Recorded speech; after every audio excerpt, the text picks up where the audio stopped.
Greeting, Mark Brown here. We're going to be looking at how we can add column right here and how we can add row right here in our Excel. If you notice in between right here, we wanted to add a row.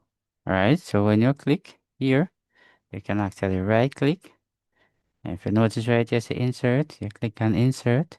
If you notice, entire row, right? So when I click, and then I come right here, say okay. If you notice, there's a row in between. Alright, so if I want a column now I can right click also, and also insert.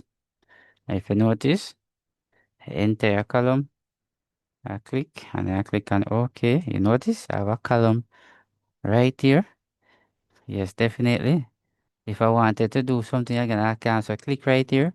I can actually go right up here. If you notice, insert just the same. Notice, home. And these are the tab. I can come right up here and click on insert. Then I click on insert is the insert cell, insert row in the sheet. You notice that insert column. Right, so that's the insert cell, right, insert row. So if I come like that, you notice, you see it insert a row.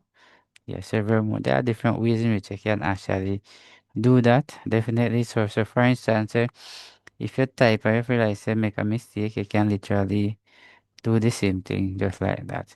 So if you have learned something from this particular video, so remember, share.